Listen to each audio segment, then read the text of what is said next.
You're listening to the Smith House Adventure Show.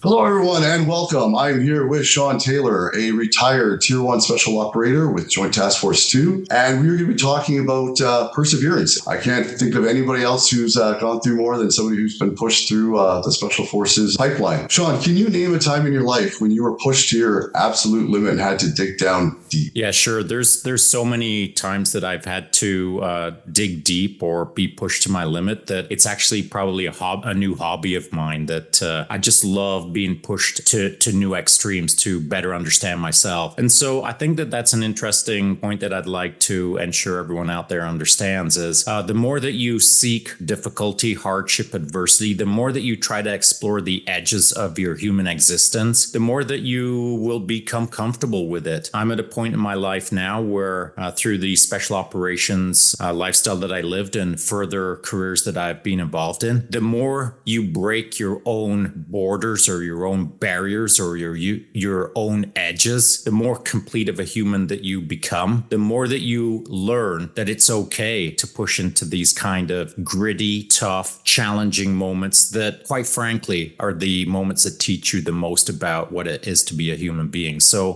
perseverance for me, from the definition that I quickly looked up, which is persistence is doing something despite difficulty or delay in achieving success, I would simply look at life as the timeline and difficulty as the goal that everyone should be seeking on the regular to better understand who they are as a complete human being. With some of the kind of the modern mindset of people are a little bit too afraid to embrace that grit and hardness to maybe expose who they are. I think that's a real good point, and I think that you're onto something there. And I believe that everyone is capable of greatness. Everyone is capable of more excellence than they can comprehend right now if they aren't in the constant pursuit of excellence.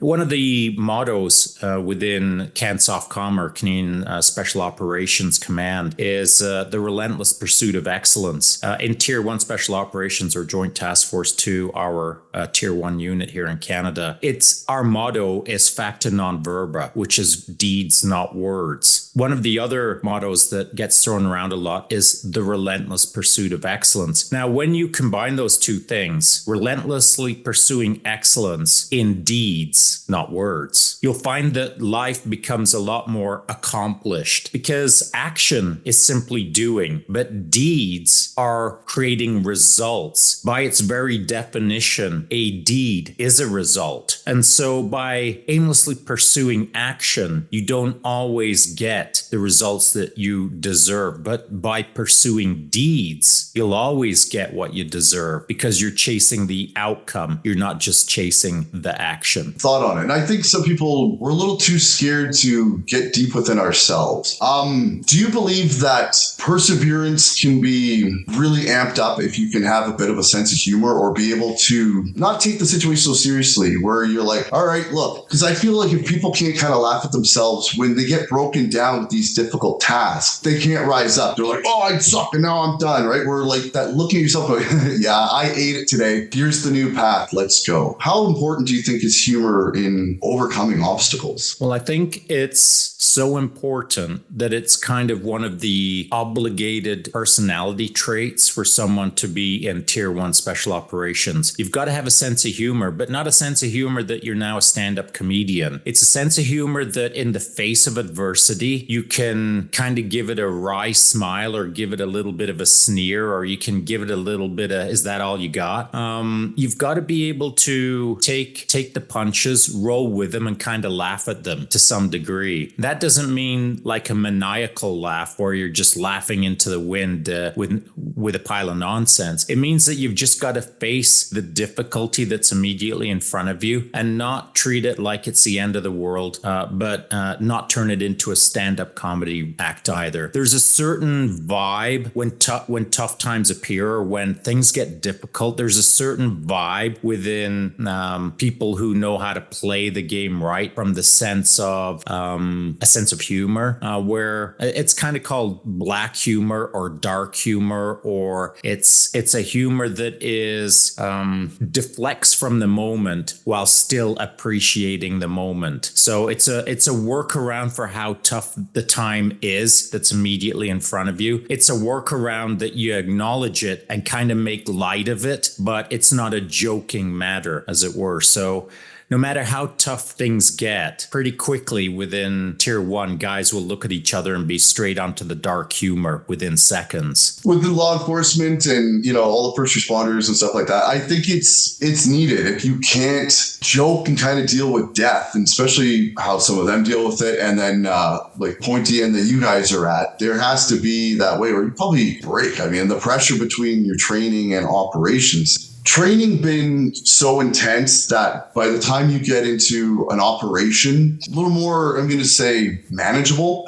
Or is the real world such a beast that you can train as hard as you want, but all bets are off once it comes to going down to when you're on the two-way range? So I feel really strongly about this subject, so strongly that I took it into my civilian world, or as a veteran, into my future careers. I had a saying that was along these lines: train in peace so that you don't have to bleed in war, or bleed in peace so that you don't have to bleed in war, depending on who I was delivering the message to. When I was a high performance race coach for 15 years, I only coached civilians, of course, and from all over the world, hundreds. And most of them were ultra endurance racers, predominantly 24-hour solo mountain bike racing. So I've said to many people out there that are 24-hour solo racers, you're going to bleed in training, because when race day comes, you're going to thank me that race was easier than you expected. I wanted training to be harder than the race. I wanted them to be so prepared that the race not was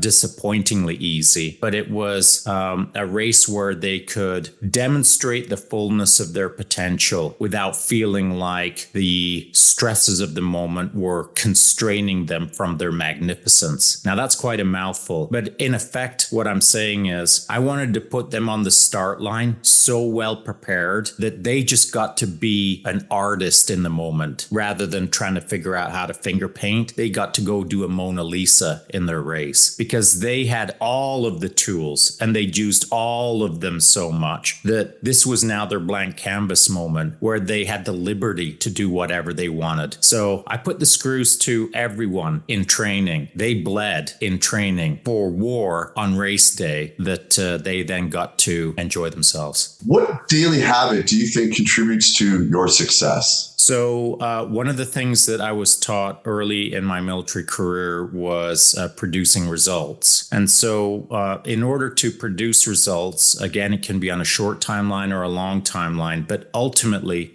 it always turns into a perseverance game. Results, even if it's only in a 24-hour cycle, a 24-hour cycle can feel like a year, depending on the circumstances, or a year can feel like only a week, depending on the circumstances. And so when times get tough and you need results, it requires perseverance. And to me, perseverance is this: you got to be gritty. So you got to be able to face whatever adversity is coming your way, and no quit attitude. The opposite of perseverance is quitting. So you either persevere or you quit. And I can assure you that very early in my career, I was taught a no quit attitude. And I think that a no quit attitude is a more important focus than getting gritty, because by not quitting, you'll eventually get gritty. But a lot of people quit way too fast when they've got a lot more in the bank. They've got a lot more juice to give. They've got a lot more time that they could have stayed in the game. And why do they quit early or prematurely? Why don't they persevere? I feel that it's because their why isn't strong enough. They don't know why they're there. They don't know why they shouldn't quit. They don't know why they showed up to the start line. They don't know why they're in a program like yours. And so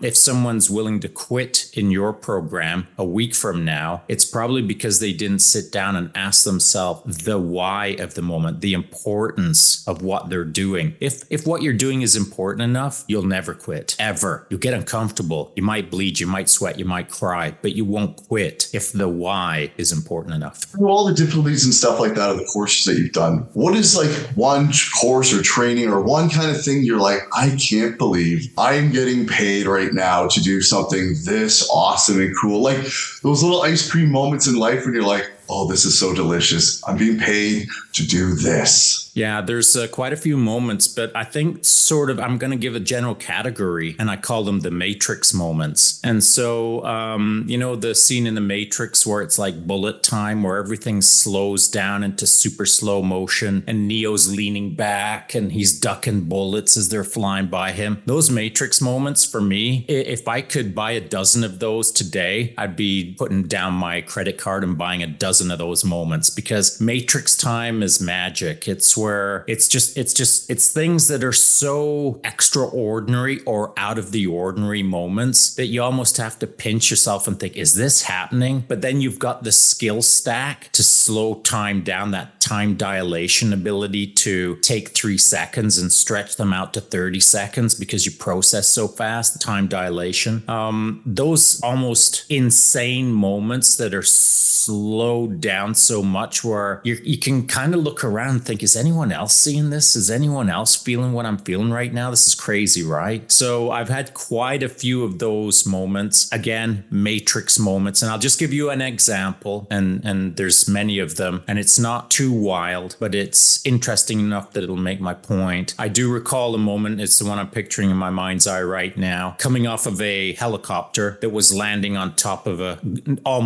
on top of a building. And as the helicopter was on a 45-degree approach, hard braking, some of us were on kern mantle rope or on rappel ropes, and we basically jumped off the skid and we were frozen in midair on a 45-degree angle with the bird as we approached the roof. And so as he went to a full stop, I do recall as I entered into that Matrix time, just before my foot touched down on the roof of the building, I felt my rope stretch because of the weight of my body on the end of the rope and the hard brake that helicopter pilot was doing. I could feel the rope stretch. I could hear it stretch even through my Kevlar helmet. And so that moment, as it was, 2 or 3 seconds that turned into 2 or 3 minutes of that frozen in the air, about to touch my boot on a roof with all of the stuff that I was wearing. It was a magical moment that I can still see in my mind's eye of, there's nothing crazy about it. It was the confluence of many moments that had got me to that point of all the skills required to be frozen in midair, as it were. It's amazing. I can picture how you were saying that, like just coming out, just the physics, and you're just like, and then land, and then it's just go time. Stack up, hit the door, whatever, and boom, boom, play the games inside. Yeah. Oh wow. That was amazing. Thank you.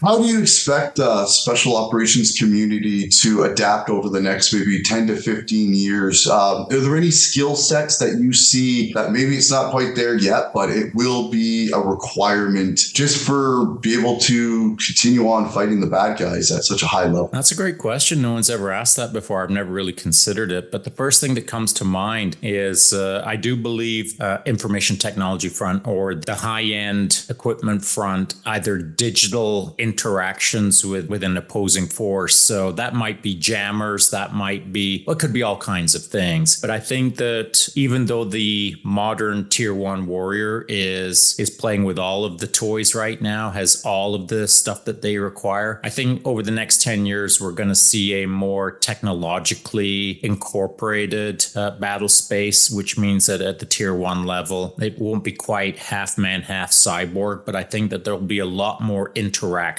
with heading towards that almost singularity of human warrior and digital warrior interface. Well, you can definitely kind of see that now with the autonomous like drones and tanks and things that like, oh, the mule that's going to carry the kit. And then there's going to be something overhead that is, helping with surveillance and making sure nobody's sneaking up on you. How long do you think it'll be maybe till there's real integration with an Iron Man-like suit for, helping to carry the loads, the weight, all the other things that are going to come from it? Because I've been seeing some of the stuff with like the British. I'm a big Warhammer 40K nerd fan, and it almost looks like Assault Marines where they're just come from one boat, going over the water, landing on another one, and then just playing playing the games. Do you see it almost just starting to happen more and more quickly where you're like, oh, he's doing this and they're doing that, and like that the community might almost have to get bigger because of the specialties where you're going to need a cyber warfare guy who's going to know all that stuff. You're going to need the person who can do that assault marine kind of thing there. There's going to be such craziness that there is a limit to what each operator can learn. Do you think that's going to be a challenge too, maybe, where the community is going to have to try and dig deeper and find those people that can push that grit, that have that ability to become part of that tech? Yeah, I think it's a great question. And I think we're all heading in that inevitable direction. It's simply a matter of time. And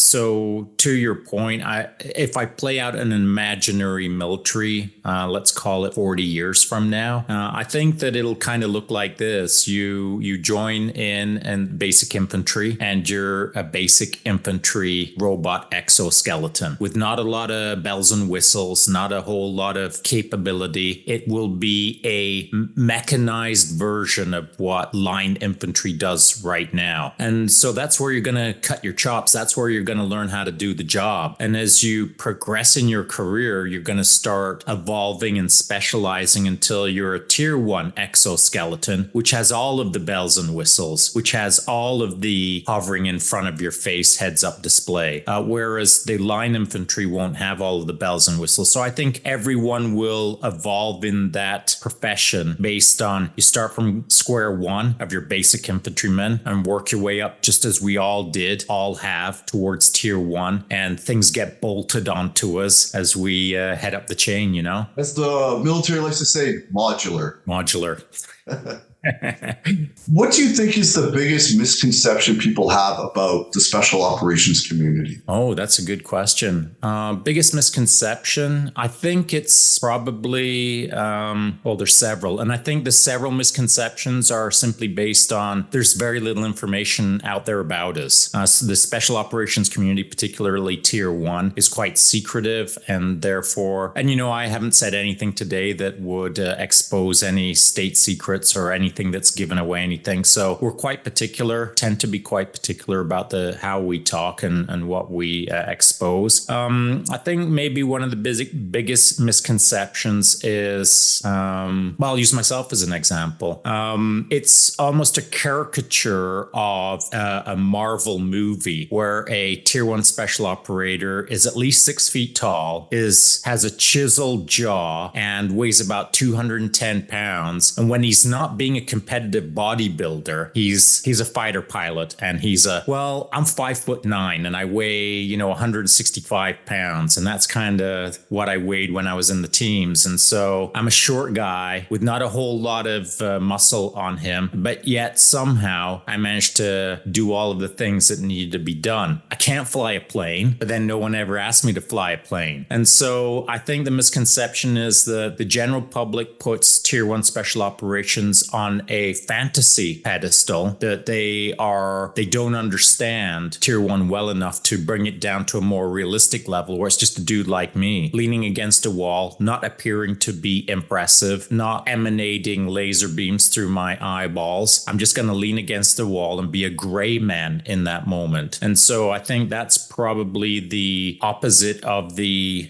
misconception out there, where tier 1 are almost like high flying football stars or soccer stars or celebrities that just kind of glide in on a silky parachute, land perfectly on one foot, and the red carpet gets rolled out. What a tier 1 person is, and it's only men in tier 1, what a tier 1 guy is someone who's come up from day 1 in the trenches, learned the craft over a long period of time, got the skill sets that they need, and then are tested on the daily within the job through extreme accountability. And it doesn't matter if you're 5'9" or 6'9", as long as you can do the job, that's all that matters. So again, the broad ranging tier 1 operator looks radically different from man to man to man. And some you'd be able to pick out as obvious tier 1 if you saw them in a crowd, and some you'd just never know. In your opinion, what do you think causes people to quit selection? I mean, they've gone through so much to get picked, to even get slotted on that course.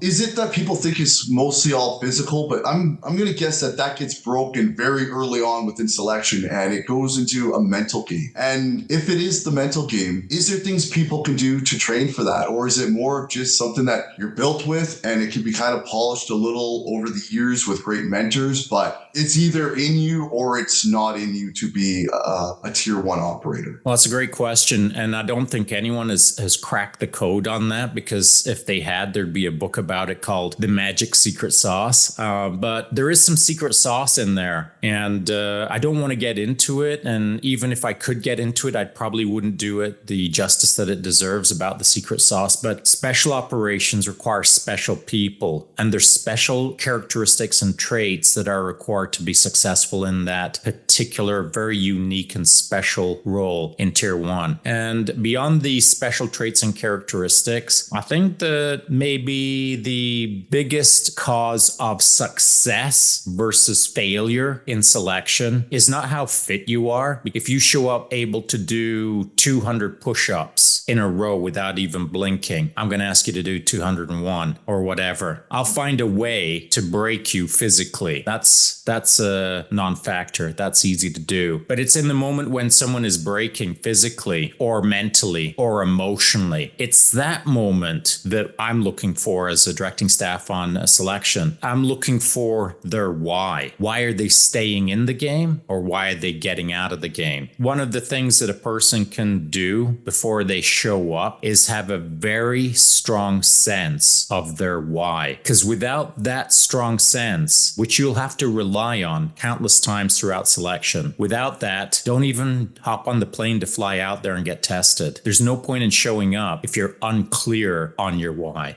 When it comes to adventures, what is it now that because I can't I see just so much excitement within some of the things that you've done in your career. What are some of the things that you like to kind of keep doing just to get a little bit of that adrenaline rush going that maybe you don't get to feel quite as much because you're not jumping out of planes with a full kit and then going sneaking behind somebody's house and they don't know what you're doing yet? What do you do now to keep that thrill going? Yeah, that's a great question. And you know what? It's actually a problem, because one of the things that you learn within that particular career path of heading towards tier one is it really reinforces your adventurous spirit. Like, you've got to be an adventurer, man. In fact, the British SAS, 22 SAS, they were formed on that idea of being pilgrims and seeking. And so I've always been a seeker. I love adventure. I love seeking new things, new experiences, new tastes, new sounds, new smells. It's what makes me a bit of a foodie as well. I love exploring food to a degree where I find it exciting when I discover a new taste. So I think you've got to be a seeker in life. You've got to have an adventurous spirit to really take you further in life. And so for me, the adventures that I get into, of course, my wife and I just came back from 7 weeks overseas, where we went to Australia. I supported 2 national athletes, Canadian athletes, at a 24-hour solo world championship. And then from there, we went to Malaysia for a month, and then we went to Singapore for a couple of weeks, and then we went to Japan for a couple of weeks. So adventure in traveling, not over planning a trip, seeing where our noses take us, and kind of an adventure spirit. So that's certainly one way that I stay in the adventure game. Another way is I'm active through either mountain biking or through Brazilian Jiu-Jitsu. Funnily enough, I just had my wife on the BJJ mats for, I think, her 3rd or 4th time ever, which is hilarious. And so I enjoy adventure through my own eyes, through doing rad things, but I also enjoy adventure through someone else's eyes. There's nothing more compelling to me than taking a noob or a newbie into a new adventure and helping mentor them through it, or shape them through it, or guide them through it, so that they're not seeing all the bumps and bruises, but they get 1 or 2, enough to learn the lesson in the moment to set them up for greater success in life. So to me, adventures through my own eyes but I also get to adventure through other people's eyes. That's amazing. Yeah, and there is that transition between being kind of sometimes the doer and then becoming the mentor, and that joy of, it's almost like when you have a kid and you watch them open the Christmas gifts and you get to experience that excitement again over the doll or the toy. Was there ever a course or qualification that just due to the training cycle not lining up, you always wanted, but you just never got to get? It just wasn't in the card. No, I was pretty lucky, man. I don't know if I was lucky or it's a combination of many things, I suppose. But if there was a hard thing out there, generally speaking, I was on it. And if there was something that I wanted to do, generally it got done. So I was pretty blessed, maybe, to accomplish what I did in my military career. I mean, it was hard earned for sure. Again, certain things have to line up. And of course, you got to demonstrate that you're going to perform, that if someone is going to give you the shot at something, that you're not going to disappoint. So, that persistence, that consistency of effort, that no quit, all grit mentality, that's probably taken me a lot of places that I shouldn't have ever been in or accomplished or got loaded into. I guess my grit kind of gave me a one up. Was there ever a course going into it you thought, I've got this, this is my game? And as soon as you got there, you went, oh, okay. And it humbled you for a bit. And the lessons, there was almost more of a lesson in the humbling than maybe the course's lesson plan in itself. Yeah, it was definitely my Army sniper course, without a doubt. I mean, before I joined the Army, I'd been hunting I was hunting most days, every day growing up as a teenager out in the mountains. I was a pretty avid rabbit hunter or grouse hunter. I feel pretty comfortable grabbing my 22 caliber at the age of 13 and wandering out into the tree line for several hours and coming back at the end of the night. My parents didn't ever know where I was, and I was just out hunting rabbit. And so I was a good shot before I joined the military. And to that point, when I got out of basic training and got posted to our 1st Battalion, there was, within a matter of a day, there was a brigade-wide shoot, a competition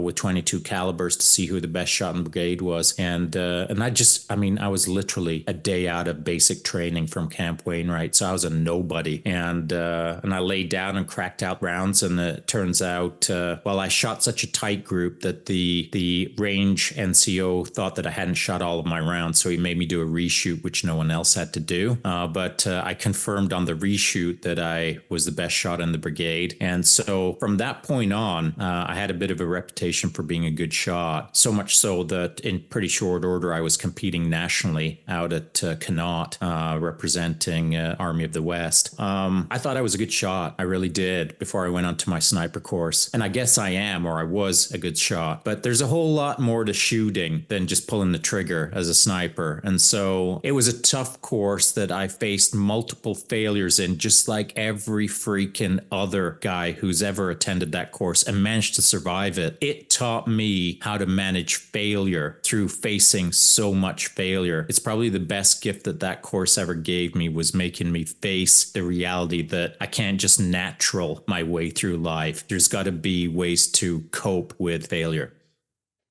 Yeah, so I think a great way to maybe determine pushing it to the limit is over timeline. And so I think you can really push yourself hard or to the limit within a 24-hour cycle, but you can also push yourself really hard over a long duration, such as several months. And so I think they're two very different velocities, but they can take you to the same edge of the limit where you're considering, do I have what it takes to finish this, or am I really in this for the right reasons enough for me to complete this task? So I think, in a 24-hour cycle, you can push to an extreme where it is the equivalent of the perseverance of almost a several week-long push, if that makes sense. Mm-hmm. Yeah. Was there ever an event that you had in your life where you absolutely, it was a grab down, bare into the soul kind of thing, where you just couldn't fail? There was something in you where you couldn't do it, but it wasn't like it wasn't the standard ones where you're like, oh, I can just kind of pull from the well I've been used to before. That well was dry. You have to dig down and find that new water beneath that bedrock. Yeah, there was so I'll categorize that against again 2 examples. So I talked about a 24-hour cycle and I talked about a several month cycle.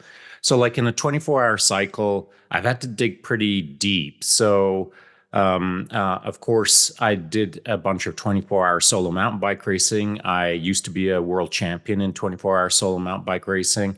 And in order to race 24-hour solos, there's no stopping, there's no breaks, there's no resting, there's no kick back and eat a bowl of macaroni and cheese. You race nonstop every second for the entire 24 hours. In fact, in most cases, in excess of 24 hours. And so there was a time when I really, really, really wanted to be a world champion. And in order to do that, you've got to dig super duper deep. And in order to accomplish that particular year, and I've done 30 24-hour solos. So, and a whole pile of 12-hour and 8-hour and 6-hour races, and a pile of other stage races, multi-day races. And the longest race I've ever done is a 48-hour solo race.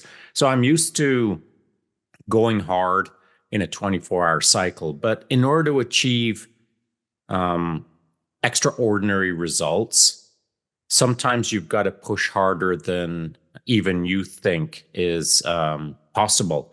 And so, in a 24-hour race, in order to become a world champion, I found myself having to categorize how hard I could push against times from my past where I believed I'd had to push harder. So now I'm going to talk about the several month long pushes. And I think it'll make sense in a sec, the point that I'm going to make on perseverance. So another thing that comes to mind on a multi-day effort is my Pathfinder course, actually the hoodie that I'm wearing right now. That's a 70-day long course. There's no days off. Every day is contingent on the day prior, surviving the day prior. And so at a certain point in the Pathfinder course, we're getting about one meal a day. We're getting about 3 hours of sleep per night. And the rucksack loads are always over 100 pounds, and that's before weapons and all of the good stuff. And so we're beat down, we're tired, we're starving, we're not in a great physical condition. And I remember at one point very clearly laying down in what's called an all-around defense, which means everyone has their feet on the center of the circle. Everyone's facing out, and you can touch the boot of the guy next to you to make sure that he's awake, or that you can tap his foot and send certain foot signals. And so I was laying down there in this all-around defense, and I was in such a hurt locker. I needed more sleep. I needed more food. And what I desperately needed was more water. We were just on one canteen a day, and we were working way harder than just one canteen a day. And so at one point, I started imagining which body part I would give up just for another cup of water. And I got to tell you that the body part is no joke. It was a part that is references your manhood, and I was ready to give up one of them. And so I was in a bad way. I was in a way that I was starting to consider what kind of sacrifices, what more could I give to maybe survive yet one more day. And so I think you've got to go through things that are so difficult in your past, just even a singular incident that is so testing that you can put it in your hip pocket for the rest of your life and always use it as, well, I've always done something harder. I know whatever I'm going to face in the future, it's going to be tough, but it can't be any tougher than ... So I've got lots of those moments from my past that allow me to deal with my present and punch forward into the future and think, okay, freaking bring it. I've done worse. So I think that perseverance is a great characteristic to pursue, not as a event that hits you upside the head as an ambush or as a surprise, but you plan for carefully by putting yourself through testing hardship in order to prepare for what you don't know is coming down the pipe in the way of you require perseverance. It's amazing. Because you've done a variety of courses within your military career, which one do you think set you up best for success? That without that course, nothing else was going to be able to be accomplished, maybe within your career. Because That's you've very, done some of the you for some people like don't realize like the Pathfinder course, it is not kind of course. Like, could you explain maybe for people who don't know what the Pathfinder course, maybe an American equivalent kind of unit that, if you go through the Canadian Pathfinder course, it is like blank course. Yeah, that's a great question. So at the time that I did my Pathfinder course, the Canadian Special Operations organization didn't exist. And so the Pathfinder members were considered to be the most elite in the Canadian Armed Forces. In fact, at the time when I did my Pathfinder course, it was considered to be, and this is arguable. I mean, depending on who you line up to have the conversation, but at the time, it was broadly considered as the hardest course in NATO. Given that it was 70 days long, you got about one meal per day, you got about 3 hours of sleep. It was constant work. And it wasn't constant work in the sense of you were always lifting logs or carrying boats. It was academically rigorous, intellectually challenging. The requirements for accountability were extreme. You were always under pressure for leadership positions. There was always an eye on you, always. And so you were under the performance gun of no room for error. It was almost a three strikes and you're out course. So, and the strikes were minor. I do recall, I'll give you a very, very brief example of how unforgiving the standards were. I was the patrol commander, which means the remaining characters on my course. We started with about 100. It got culled down to 15 at this point. There was about 10 of us left. And I was a patrol commander. So the men working for me, we had a very complex task. We had to parachute in on a night parachute drop into the middle of nowhere, move ourselves a great distance, carrying a lot of weight under a lot of stress, finally get to a point sometime very early in the morning where I was going to set up a drop zone to call in a CC-130 Hercules, a large transport airplane that was going to drop a load out of the back of the ramp. So effectively, the plane flies extremely low, just a few feet off the deck. They push a big load out the back, and then the plane keeps on flying. And so I was responsible for that drop, which meant that I had to have people at the leading edge, at the trailing edge. I had to have markers out. I had to have all kinds of things, the wind, the this, the that stuff. And so I had all of my men deployed out in the appropriate positions. And it came down to one guy who was attached to our course as a helper, just a helper, to carry the massive loads that we had to carry. And so I took him, I set his compass bearing for him. I pointed him in the direction with the compass, said, you've got to walk 100 paces, and 100 paces, just stop and put down your big orange panel marker and don't move. And I'll call you back on the comms when I need you. So just follow this 100 paces, stop.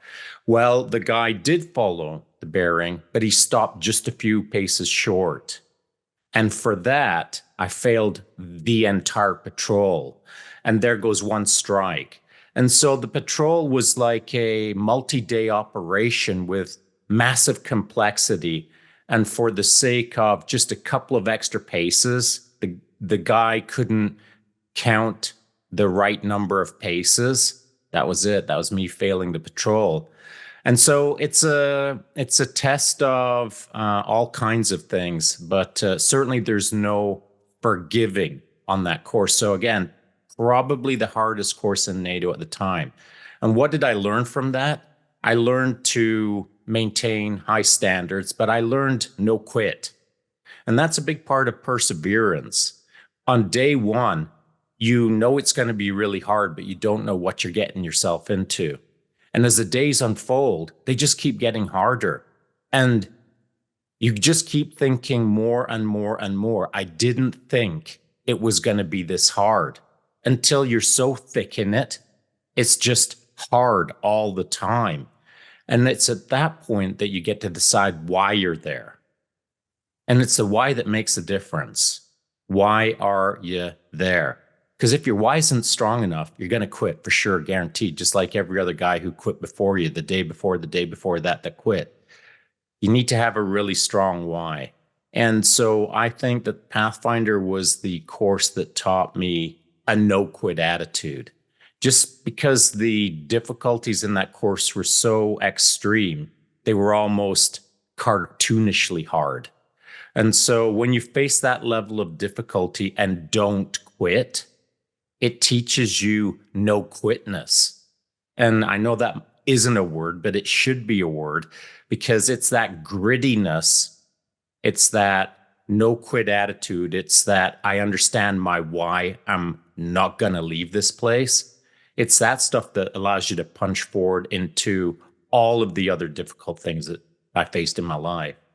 So you asked specifically a course where it kind of set me up for some of the things that I've done. Pathfinder was hard, but it didn't. I said that I'd failed a large, complex, multi-day patrol, but I didn't fail too many other things so that they had to bounce me off the course. But my Army sniper course was the first course that I ever started seeing failures within myself. I was naturally pretty good at seeing excellence in anything that I put my mind to, but my Army sniper course set me up for so many failures that it was a bit disorienting how many times I failed tasks on that course. If I was spotting something 1,000 meters away, if I said they were wearing black gloves, but they were wearing brown gloves, I fail on that objective. And so these kind of minor failures started stacking up until I felt like I didn't even belong on that course.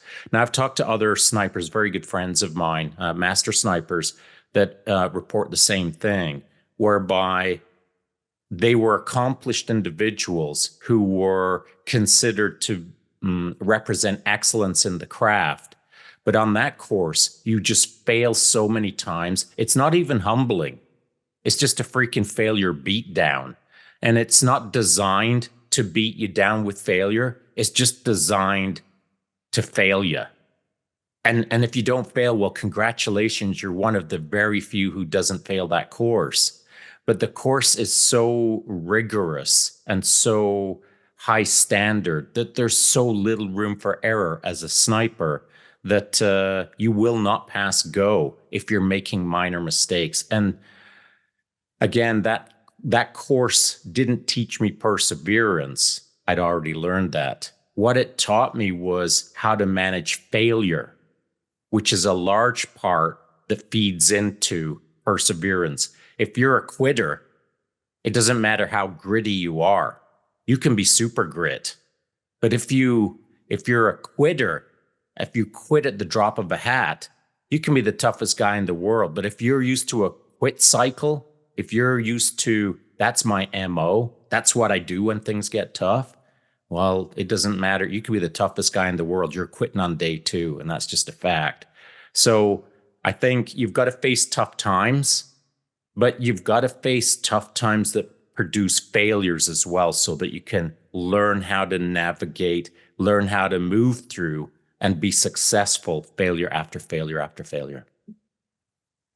For that sniper course, do you feel that it was just the course was so demanding, or was it staff or something that maybe they just had it in for you and they overwent at you than what they might have done for other people? Or was it just that course was a wake up to, no, it is exactly this standard, there's no deviation? Yeah, it's I have had that in the past where and it happens, sometimes personalities clash or someone gets it in their mind that you're not going to be successful in whatever particular trajectory you're in. It happens. That's humans. That's humans being humans. But the Army course itself is notorious for extremely rigid standards. And so at the time that I became an Army sniper, and then later in my career, I became a special operations sniper, which is an entirely different qualification path, arduous as well. And so the Army sniper course, there was so few of us at the time that it was notable if you were an Army sniper. And so, not part of the mystique of being an Army sniper, but one of the responsibilities of being an Army sniper was to represent yourself in a very rare breed.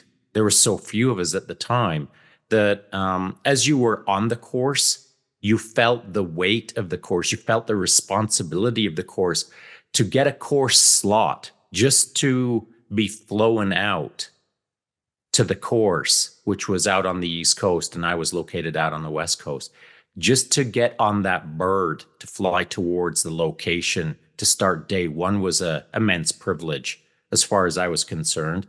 It was a nod to who you were and what you'd accomplished up to that point, because again, the slots were so difficult to see success that they cherry picked talent from across the infantry to ensure that the slot wasn't wasted. So before day one began, you already had two evil monkeys on your shoulder and you were feeling the weight of them. So it was a big responsibility to even start the course, but it was immense responsibility to, keep pushing through week after week and not let anyone down.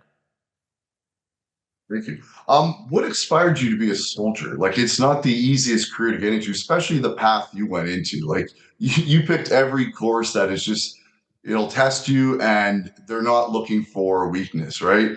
Like you said, with the sniper course, with JTF2, like those are things that once you get into them, it doesn't mean, oh, hey, great, you're in. Like, you're going to be fighting, three monkeys trying to get on the ark, and only two are getting on that ship.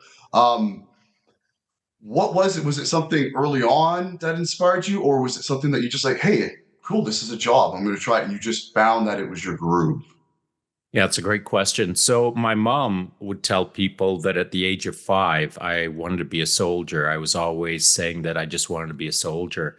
The military lifestyle attracted me. And I think she's right. I've always felt that calling to serve my country. I always felt like I was built for that sort of profession, that industry. And I think that there's a couple of different things that before I entered into the military that stood out as kind of brief moments, but impactful moments. And I'll give them to you really quick. So I was born in the United Kingdom or in England, and I emigrated to Canada when I was 10 years old. As part of that process, my mom is Irish, my dad is English, and I have a bunch of aunts and uncles in Northern Ireland. I've been to Northern Ireland a boatload of times. And it just so happened that one rainy Belfast evening, we're in the Carden intersection, and it's quite gloomy late in the evening. And we had a red light, traffic light that we're facing, four-way intersection, large intersection. And I looked down to the right, and of course the rain's hammering down, cold Irish evening, as I've said. And I see some soldiers walking towards us, and they're on either side of the street. And as they're approaching the intersection, these are British paratroopers. This is very early in the times of Northern Ireland, called the Troubles. This is in the 70s. And so just as they're about to enter into the intersection, one guy comes out of almost like nowhere, like a Harry Potter wizard. Like, where did that guy come from? I didn't notice him before. Now, bam, he's walking out into the middle of the intersection. And so he just stands in the middle of the intersection. He points his hand, like a flat hand, at everyone in the intersection. Each car turns and faces each car, just gives them a big flat hand as if to say, don't even think about it. Just hold right there. And as I look at this guy, there's something totally different about him. And it's not what he's wearing. It's the vibe I get. He's giving off a vibe. He's giving off like an energy, like a feel, I'm getting a sense of this dude is different. Just emanating off something that appealed to me, that was attracting to my sense of who I was as a young boy at the time. And as I kind of looked at him, it was the first time that I ever saw a guy wearing a parachute smock, or a parasmock, and a tan beret, a beret owned by 22 SAS, or the British Special Air Service. In fact, a beret that is kind of the same color as this tan beret right here. And so I looked at this guy and I thought, I didn't even know what he was at the time until many years later. But as I kind of observed him and absorbed him, I just thought, I don't know what that is, but that's what I want to be. And so many years later, I was about 17 years old, and I was in high school, and some forestry resource people from the province of Alberta came into our hometown. My hometown was Grant Cache, Alberta. And there was a bunch of fires up in northern Alberta, really, really hard fires.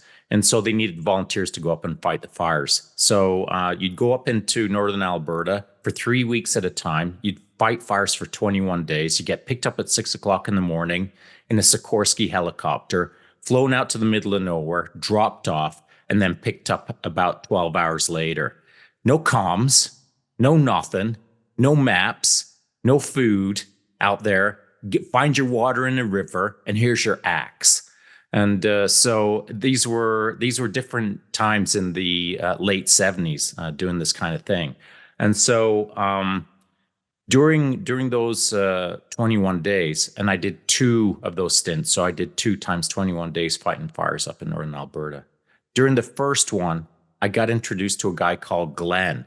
And Glenn had a British accent, and I didn't know much about Glenn.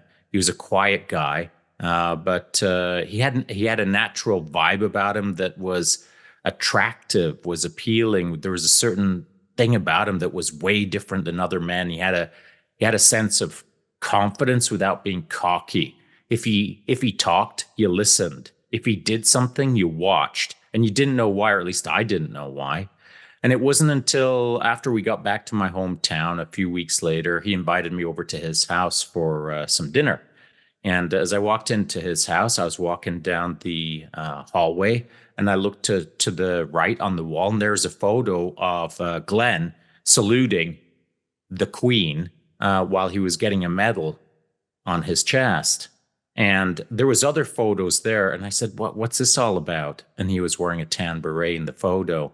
And so it was at that point that he explained to me that he just recently retired from the British Special Air Service, 22 SAS. And he was over in Canada just making a new life for himself and his young family. And so getting to meet him was the first time that I'd ever met a special operations member face to face, shook their hand, looked them in the eye, talked to them, and realized that they are different. They're called special operations for a reason. They're kind of special. That doesn't mean that they're more special than anyone else, but they have special attributes that makes them just a little bit different than maybe other people around them. And so getting to meet Glenn and then getting to meet that guy in an intersection whose name I'll never know, it was those 2 incidents that probably set me up for, I don't know what it is that I'll ever become in the Army, because I know I'm going to the Army, but I know that there's more out there, and that's what I want. I want to be that, whatever that is.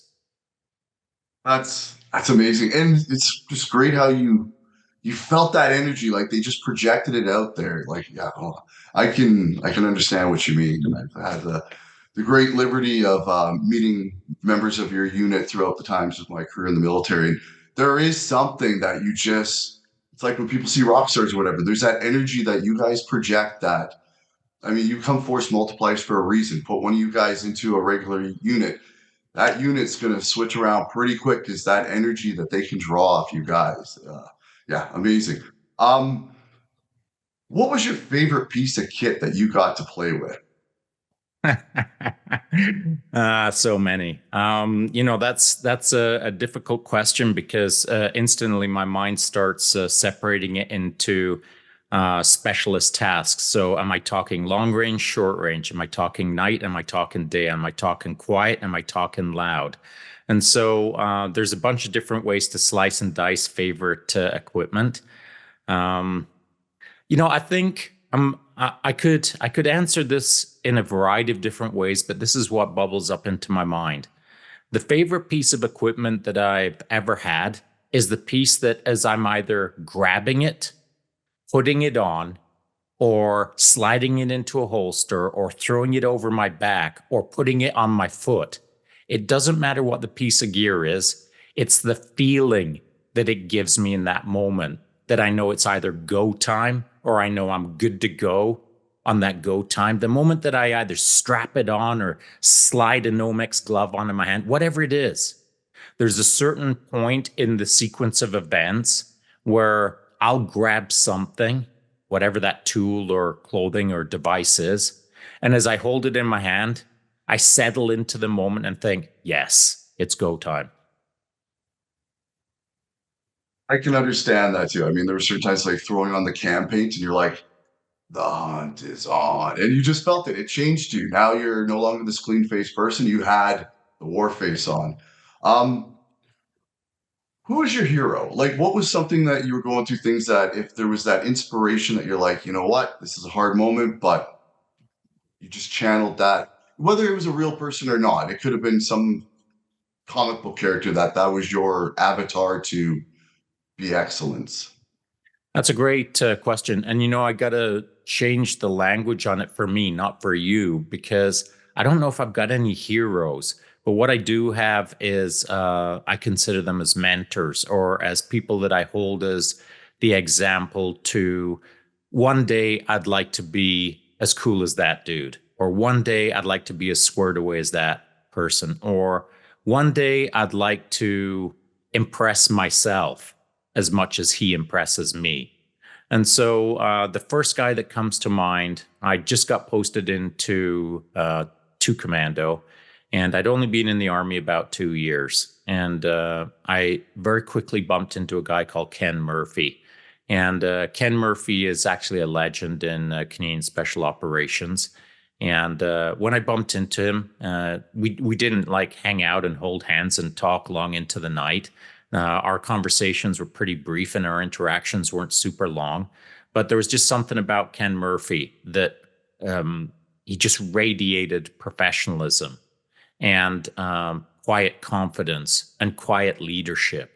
And so Ken Murphy, to me, exemplified the quiet, confident, capable leader that I wanted to be, but I didn't understand how to become yet. And so I think that I was lucky very early in my career that I was surrounded by excellent men, excellent talent, excellent leadership. But bumping into Ken, and then the moment that I felt what I felt in a split second, my eyeballs were on every Ken Murphy action that he ever did. If he sharpened a pencil a certain way, I was trying to figure out why he sharpened it that way. So bumping into him only 2 years into my career allowed me to understand that for myself, I need to start pushing a little bit harder. I need to start seeking a bit more. I need to start becoming better at this game called professional soldier. You could join one warriorhood throughout time. Which one would you want to join? Sorry, can you repeat that again? Oh, sorry. If there was one warriorhood throughout time that you could join, which warriorhood would you want to have joined? That's a great question. I think that I was quite content with the time that I was hanging out in particular phase. But I guess beyond, I was content with my timeline. I think that I've always kind of resonated with the Vietnam era. It's there's a certain not the war itself, but there was a certain, I want to say, innocence within the serving members at the time, where they didn't know what they were getting into and what it was going to turn into ultimately. But they were still out doing hard work, the kind of work that I think in my mind's eye along the lines of the Navy SEALs in the riverine operations. A lot of, you know, jeans and a camouflage shirt and camouflage face paint and a lot of grenades and a lot of ammo and a lot of jeans. Somehow that sort of is appealing to me, being able to walk chest deep through a river in my jeans and a lot of grenades. It just kind of makes sense for my head. Um, what was your favorite method of entry or just extraction that you got to do? Well, I'm always a guy who likes if I could be any character in a Marvel comic, I'd be a ninja. And so I do love stealth. I do love patient stalking. Maybe it's a sniper in me. I do like moving up on something invisibly, silently, unknowingly for the other party. So my favorite method of entry is surprise through silence. Um, what was your most rewarding non-military achievement that you got to do? That's a good question. I think that I got to set the stage really quickly and state that I've had a few careers. So I'm just going to rattle them off real quick in order to establish the one that maybe was the most satisfying. So, of course, I was in the military, retired out of Tier 1 Special Operations. From there, I went immediately to the Ontario Police College, where I was a use of force instructor for nearly a year. From there, I went back to school and became a computer system engineer. After I became a computer system engineer, I wrote a book or became an author. Then after that, I went back into international private security consulting. After that, I met my wife and I bought a coffee shop. Owned that for a couple of years. After that, I became a high performance race coach for about 15 years. Then I was a racer, became a world champion as a competitor. And then I became a podcaster. So now we're up to date. So I've done quite a few things in my life in the way of careers, but the reason I listed all of those things off, if you kind of consider them, each one is a career where I'm serving someone. So it's a life of service. So maybe it was because of my Canadian military service that then made me feel like serving is right for me. And I don't know what it is, but feeling throughout my life has been that I like to serve. I like to help others. I like to create betterment, more correctly. I like to take someone who's standing in front of me and make them better somehow, some way. That's just what satisfies me at my deep core. So with that in place, when I was a computer system engineer, I was teaching day classes from 9 o'clock in the morning until 5 o'clock at night. And then I was teaching night classes from 6 o'clock at night until 10 o'clock at night. And then I would go home and continue writing the book that I was writing at the time. So I was busy, but I was able to do what I was doing because I was satisfied with the work that I was doing, which was making people better. Now, the people that I was teaching at the time, I'd have about 20 people in my class, and they were either on welfare or they were on their last legs before they had to go back to their home country of Somalia or wherever it may be. They needed to demonstrate a opportunity in Canada that they could become a valued member of society, as it were. And I'm broadly and loosely framing this up. So I had a classroom of people who weren't in dire straits, but they needed a break in life. And I felt their sense of not panic, but their sense of anxiety every day that if this wasn't a success for them, then times are going to get even worse than they already were. And I could feel it in their lives on the daily. So I really poured myself into my class, into my students, and took a great amount of responsibility and pride in the results. I had excellent results in my classroom to the point where my results were becoming so notable that a publisher from down in the United States contacted me and asked me to write the book that I ended up writing. And Would so, you mind? Sorry, would you mind just plugging that book for us? oh no, it's a nerdy intellectual. It's super nerd stuff from way back in the day. It's computer system engineering stuff. It'd put everyone to sleep. So, but it's thick. It's over 700 pages long. So it's quite a volume, but it's super boring unless you're a mega nerd. Anyway, they asked me to write this book, and so I wrote it. And at some point, I was teaching my classes with my own book. And so something that I'd never considered ever would happen in my life, that I was tier 1 special operations. And then in a blink of an eye, I was teaching a bunch of nerds with a nerd book that I'd written myself as a nerd. Totally unexpected. But what I did understand through that process is everything that I could deliver to that classroom in front of me was impacting their lives in either a positive way or a negative way. And it was my job to maximize the positivity, to maximize their success so that they got their fair shot at life in our Canadian industry called information technology at the time. And so I think that probably that might have been the most satisfying work that I did, was creating opportunity in conjunction with them. I mean, this was not a one-way highway, of course. It was me giving to them giving to me.